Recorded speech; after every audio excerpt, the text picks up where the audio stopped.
यहां 23 की टक्कर। आधे घंटे के इस बुलेटिन में आपको सियासत और आपके सरोकार से जुड़ी हर बड़ी खबर दिखाने वाले हैं। सबसे पहले बात मध्य प्रदेश की करेंगे और बताएंगे कि चुनावी साल में मध्य प्रदेश की सियासत में बार बार महिलाओं की बात आखिर क्यों हो रही है। बात छिंदवाड़ा में पंडित प्रदीप मिश्रा की कथा की भी करेंगे। साथ ही छत्तीसगढ़ में इस बार सरगुजा में बीजेपी क्या प्लानिंग कर रही है इसकी भी करेंगे। बताएंगे ये सारी खबरें 23 की टक्कर में।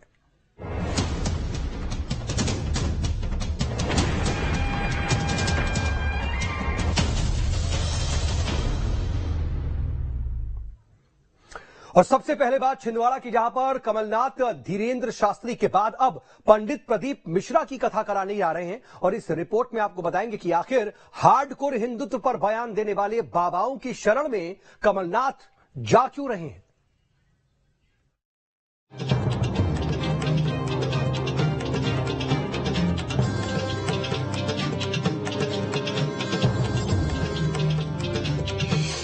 चुनावी साल में क्यों है बाबा जरूरी?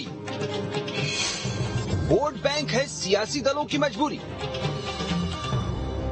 जी हां, चुनावी साल में कथाकाल चरम पर है।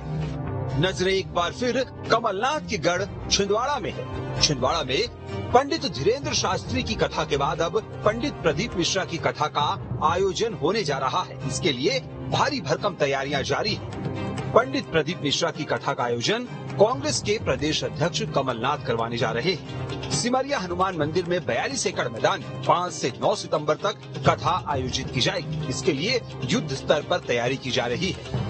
इससे पहले 5 से 7 अगस्त तक कमलनाथ ने सिमरिया में ही पंडित धीरेन्द्र कृष्ण शास्त्री की राम कथा का आयोजन करवाया था। अब बड़ा सवाल ये है कि सेक्युलर छवि वाली कांग्रेस या फिर कमलनाथ को ऐसे आयोजन करवाने की जरूरत क्यों पड़ रही है। पहले कमलनाथ का नवंबर 2018 का यानी मध्य प्रदेश विधानसभा चुनाव से पहले का ये बयान सुनिए, फिर पूरी क्रोनोलॉजी बताएंगे। मैं तो छिंदवाड़ा की बात करूं, मुझे तो लोग आके बता देते हैं। उनके आरएसएस क्योंकि नागपुर से जुड़ा हुआ है, वहां तो उनके लिए सुबह आओ रात को चले जाओ और बड़ा आसान है। वो उनका एक ही स्लोगन है, अगर हिंदू को वोट देनी है तो हिंदू शेर मोदी को वोट दो, अगर मुसलमान को वोट देनी है कांग्रेस को वोट दो। केवल 2 लाइन, और कोई पाठ पढ़ाने नहीं जाते। ये इनकी रणनीति है और इसमें आप सबको बड़ा सतर्क रहना पड़ेगा। आपको उलझाने की कोशिश करेंगे, हम निपट लेंगे इनसे बाद में, पर मतदान के दिन तक आपको सब कुछ सहना पड़ेगा।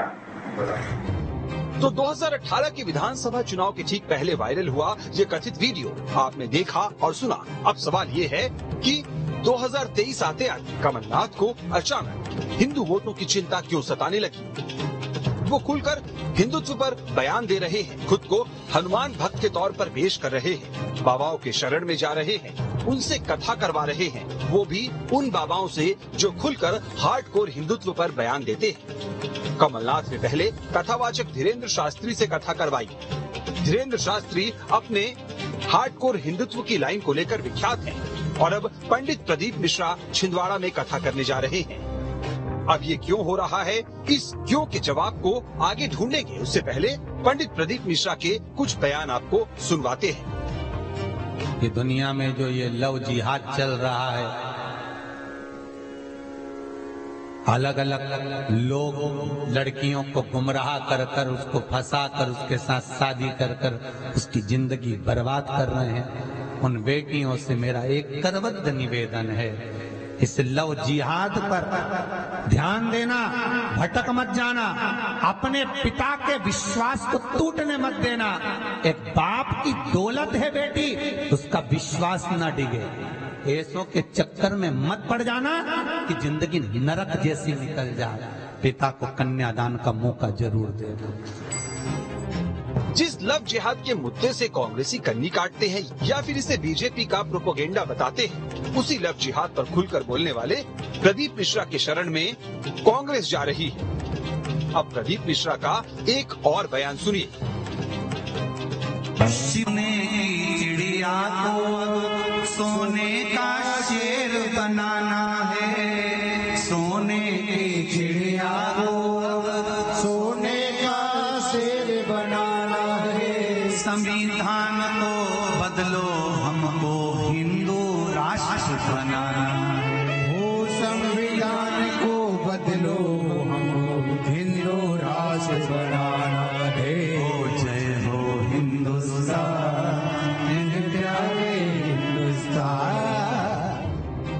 मिश्रा संविधान बदलने की बात कह रहे हैं। ये वही लाइन जिसे लेकर कांग्रेस बीजेपी पर हमलावर रहती है।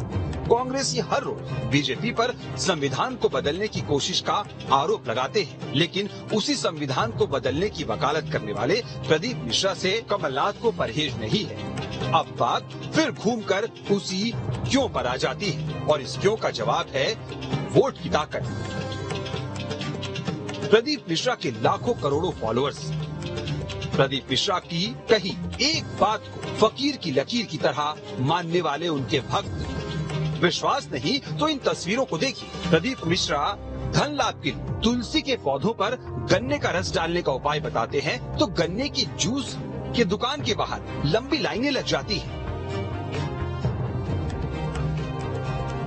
प्रदीप मिश्रा जब एक नहीं 2 लोटे से भगवान को जल अर्पित करने का उपाय बताते हैं तो भक्त 2 लोटों से भगवान को जल अर्पण करना शुरू कर देते हैं।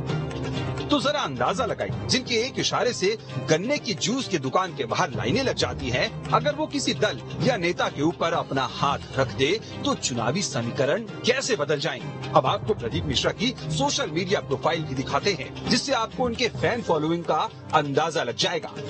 आप अगर उनके ऑफिशियल YouTube चैनल को देखेंगे तो उसमें 56.7 मिलियन यानी करीब 56,70,000 से ज्यादा फॉलोअर्स दिखेंगे। इतना ही नहीं, प्रदीप मिश्रा के किसी भी वीडियो में YouTube में मिलियन से कम लाइक्स नहीं आते। मतलब प्रदीप मिश्रा का हर एक संदेश उनके लाखों करोड़ों फॉलोअर्स तक जाता है और वो उस पर अमल भी करते दिखते हैं। इसी तरह फेसबुक में भी प्रदीप मिश्रा के 18 लाख से ज्यादा फॉलोअर्स हैं। इसके अलावा अन्य सोशल मीडिया प्लेटफॉर्म्स पर भी पंडित प्रदीप मिश्रा की बड़ी फैन फॉलोइंग है। अब अगर मध्य प्रदेश में विधानसभा चुनाव को ध्यान में रखते हुए सीटों के लिहाज से एमपी में बाबाओं के प्रभाव की बात करें तो